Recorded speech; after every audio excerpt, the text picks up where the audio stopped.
আমি তো মার কাছে শুনলাম ছোটকার এই অবস্থার জন্য অনেকাংশে তোর বউ দায়ী শঙ্খ। ছোটকা নিজেই অন্যায় কাজগুলো করেছে দাদা ভাই, আর সে যা করেছে সেগুলো সমস্ত অসৎ কাজ, আর তার জন্যে মোর দায়ী হতে যাবে কেন বল? না না, আমি সে কথা বলছি না। আমি শুনলাম মোহরই নাকি পানিশমেন্ট চেয়েছিল। হ্যাঁ, মোড়ের উপর তো কম অন্যায় হয়নি, তাই না? মোড় চেয়েছে, আরো কেউ কেউ চেয়েছে। মোড় কিন্তু অনেকবার বাঁচিয়েও দিয়েছিল, কিন্তু শেষবার আর কোনো উপায় ছিল না। দেখ, ছোটকাকে অনেক বড় বড় ব্লান্ডার করে ফেলেছে, যেটা আমাদের কলেজের পক্ষে খুব খারাপ হচ্ছিল। আমাদের আমাদের প্রত্যেকের ইমেজ, কলেজের ইমেজ সব খারাপ হয়ে যাচ্ছিল রে। না না, তাই বলে বাড়িরই বউ বাড়িরই একজন মেম্বারকে জেলে ভরে দেবে? না না দাদা, এটা এটা বোধহয় তুই ঠিক মতো জানিস না। এটা বোধহয় তোকে ঠিকভাবে জেঠিমণি এক্সপ্লেন করেনি, তাই তুই জানিস না। এই টোটাল কাজ কিন্তু ছোটকা নিজেই করেছে। ইনফ্যাক্ট এই অন্যায়গুলো যা হয়েছে এই সমস্ত ছোটকা নিজেই ইনভাইট করেছে। এমনকি শেষের দিকে তো এরকমও হয়েছিল যে ছোটকা বিভিন্ন ফলস অ্যালিগেশন দিয়ে মোরকে টোটালি ফাঁসি দেওয়ার চেষ্টা করেছিল। সেটা তো শুধুমাত্র অন্যায়, অন্যায় ছাড়া আর কি বল? এনিওয়ে, তোর বউ তুই বুঝবি।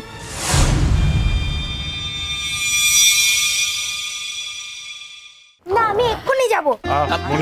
করে না, আমি একাই চলে যাব। আরে কথাটা শোনো না কি বলছি। এরকম করে না। আর বলিস না বাবা, আন্টির তো আজ এই জন্মদিন, ও ইনভাইট করেছিল। আন্টি আসছেও না, ফোনও ধরছে না, এই জন্য কান্নাকাটি করছে। তোকেও তো সেই থেকে ফোন করছে, তুইও তো ফোন ধরছিস না। আরে সেই জন্যই তো তোমাকে ফোন করে তাড়াতাড়ি ডাকা হলো। একটা কথা বলি, কত কাজ থাকে অফিসে। আমি মানছি ওটা আমার অফিস, কিন্তু তার মানে এই নয় যে ওর আবার হাজারো অ্যাপয়েন্টমেন্ট থাকে বিভিন্ন। ও ও ও ও চাইছে, ও চিৎকার করছে, এই কথাগুলোর মানেটা কি? হ্যাঁ, ওকে এত প্যাম্পার করার কি আছে আমি বুঝতে পারছি না। দাদা ভাই, আমরা চেষ্টা করেছিলাম, কিন্তু ও কিছুতেই থামছে না। দেখ, কাঁদতে কাঁদতে কি অবস্থা করেছে দেখ। দাদা ভাই, আমরাই বাবাকে বাধ্য হয়ে বলেছিলাম তোমাকে ডাকার জন্য। আসলে আমরা ডাকলে তো তুমি সিরিয়াসলি নিতে না, তুমি আসতেও না, তাই তাই আমাদের বলাতেই বাবা তোমাকে ডেকে পাঠিয়েছে। বাবাকে হাজারবার জিজ্ঞেস করলাম, বাবা কি হয়েছে আমাকে বলো, কেন ডাকছো আমাকে বাড়িতে, মুনিয়ার কি কিছু হয়েছে?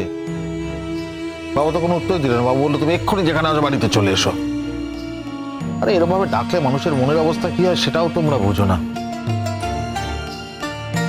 কি করবো বলো না? তোমাকে যদি বলতাম মুনিয়া কাঁদছে, তুমি কি এই কথা শুনে আসতে? আমি তো একটা কথা কিছুতেই বুঝতে পারছি না যে শ্রমণাই বা এলো না কেন। ওর তো আসা উচিত ছিল। ওর কি শরীর টরীর খারাপ হলো নাকি? সোমনার হাজবেন্ড ফিরে এসছে।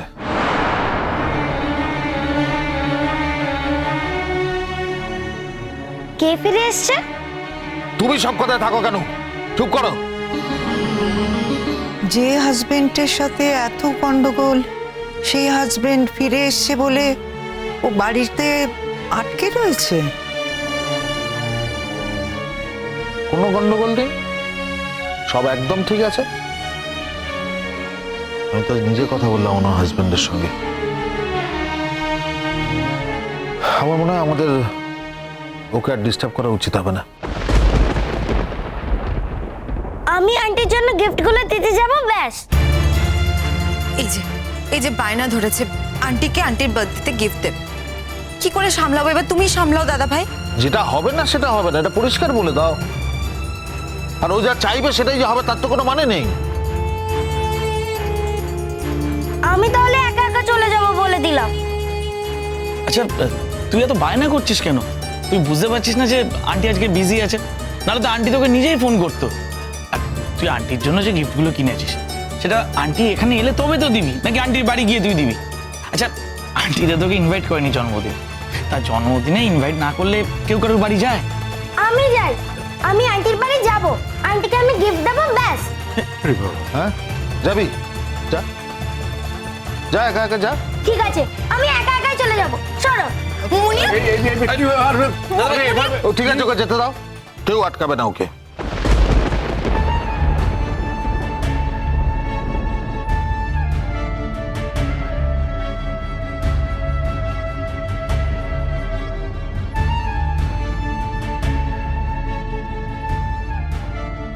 কি হলো? হ্যাঁ দাদা হ্যাঁ, কি হয়েছে? প্লিজ বলো না, হ্যাঁ। আমাকে নিয়ে যেতে বলো না দাদা, প্লিজ। দেখো, মেয়েটা যখন বায়না ধরেছে আর যখন গিফট টিফট সব কেনা হয়ে গেছে, তুমি একটা কাজ করো না, ওকে পৌঁছে দিয়ে তুমি চলে এসো। পৌঁছে দাও মানে? ওকে পৌঁছে দিয়ে আমি কি করব বাবা? তাছাড়া তোমরা একটা কথা বুঝছো না, আজকে ওদের বাড়িতে গেস্ট এসছে, আজকে বাড়িটা অন্যরকম ব্যাপার হতে পারে। বাড়ির ছেলে এতদিন পরে বাড়িতে ফিরেছে, ওরা কি সেই অবস্থায় আছে যখন এন্টারটেইন করবে ওকে? তাছাড়া সোমনার আজকে অফিসে আসার কথা ছিল, যে অফিসে আসেনি, অফিসটা কামাই করলে একবার জানালো না পর্যন্ত। আমাদের ঠিক ছিল যে অফিসে আসবে, কাজকর্ম করে তারপর আমরা এখানে আসবো, এখানে এসে ওর বার্থডে সেলিব্রেট করা হবে। আমরা তো ভাবতেও পারছি না যে শ্রমণাদি একবারও জানাবে না। হয়তো বাড়িতে সেই সিচুয়েশনটা নেই, মানে এতদিন পরে হাজবেন্ড ফিরে এসছে, সে এখন কি করছে কি বলছে। কি করছে আর কি বলছে?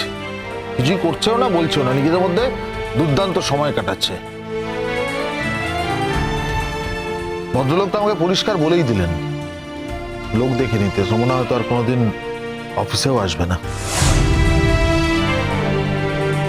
আরে ভদ্রলোক বলেছেন, শ্রমণা তো নিজে বলেনি। সমনা নিজে বলতে চাইলে বলতে পারতো, হয়তো বলতে পারেনি, সংকোচ বোধ করেছে।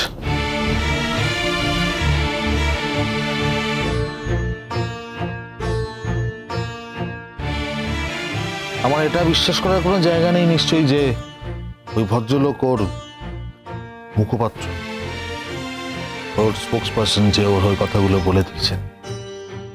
তাছাড়া ফোনটা তো আমি শ্রমণার মোবাইলেই করেছিলাম, আর ওনার মোবাইল থেকেই ভদ্রলোক এই কথাগুলো আমাকে বলেন। দাদা ভাই, ওদের প্যাচ আপ হতেই পারে না, আর যদি হয়েও থাকে তার মানে তো এটা নয় যে পৃথিবী শুদ্ধ সব লোককে তারা অস্বীকার করবে। যারা এতদিন ধরে তাকে শুধুমাত্র সাপোর্ট করে গেল, তাদের কথা একবারও ভাববে না। আমি সত্যি কথা বলছি দাদা ভাই, শ্রমণাদি যদি এটা সত্যি করে থাকে তাহলে খুব ভুল করছে। কারো ঠিক ভুল বিচার করার আমি কে সাথী?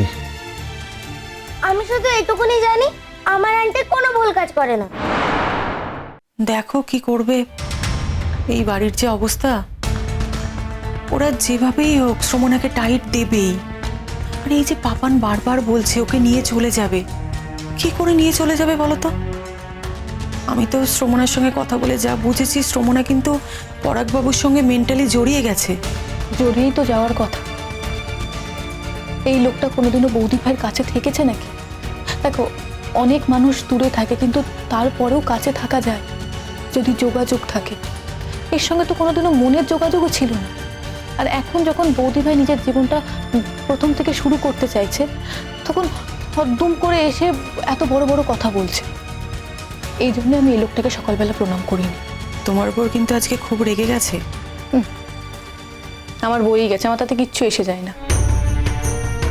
আসলে কি বলো তো, তখন তো তুমি প্রণাম করলে না, আবার উল্টে মুখের উপর অনেক কিছু কথা বলে দিলে। সাংঘাতিক রিয়াক্ট করেছে, আমি দেখলাম তো। রিয়াক্ট তো আরেকজনও করেছে। সেটাই তো আমি ভাবছি মোহর, শঙ্খ নিজের দাদার ব্যাপারে, এই ফ্যামিলির ব্যাপারে কতটা সচেতন বলো? আর ওর বৌদি বাইরে বেরোলো যে একটা স্ক্যান্ডেল তৈরি হবে, সেটাও অ্যাকসেপ্ট করতেই পারছে না। ওর কাছে ইমেজটাই বড় হয়ে যাচ্ছে। আচ্ছা তুমিই বলো, একটা মানুষের জীবনের থেকেও বড়? যদি এই ইমেজটা নিজের দাদার ব্যাপারে দেখাতো, তাহলে আমি বুঝতাম যে শঙ্খ সত্যি ইমেজ নিয়ে কনসিয়াস। কিন্তু দাদার ব্যাপারে তো কোনো ইমেজ দেখছে না। মানে দাদা ভাই যা ইচ্ছে তাই করতে পারে, তাতে কিছু যায় আসে না। আর বৌদি ভাই কোনো ভালো কাজ করলেই দোষ, আর এই ভালো কাজটা যতক্ষণ না এরা অ্যাপ্রুভ করছে ততক্ষণ সেটা ভালো কাজ বলে ধরা হবে না। এই একটা দোষ, বুঝলে তো? ছেলেদের নিয়ে এটা মহা মুশকিল, জানো মোহর। সব ছেলে একরকম হয় না ছোট মা। আমি ভাবতে পারি যে শঙ্খ এরকম কিছু ভাবতে পারে। এখন তো দেখছি শঙ্খ অন্যদের মতো করছে, অন্যদের মতো ভাবছে। আমি এটা কিছুতেই ভাবতে পারছি না। এই মোহর, তুমি তো ওই দিক থেকেই এসেছো, কি দেখলে গো? দেখলাম তো সবাই গল্প করছে। আমি অবশ্য কারোর সঙ্গে কথা বলিনি, মানে কেউই আমার সঙ্গে কথা বলি, তাছাড়া আমার কথা বলার কোনো ইচ্ছেও ছিল না। কিন্তু এখন তো দেখছি কথা না বলে কোনো উপায় নেই। চলো আমরা গিয়ে আগে পরিষ্কারভাবে কথা বলি। হ্যাঁ, আমি তোমার সঙ্গে আছি মোহর।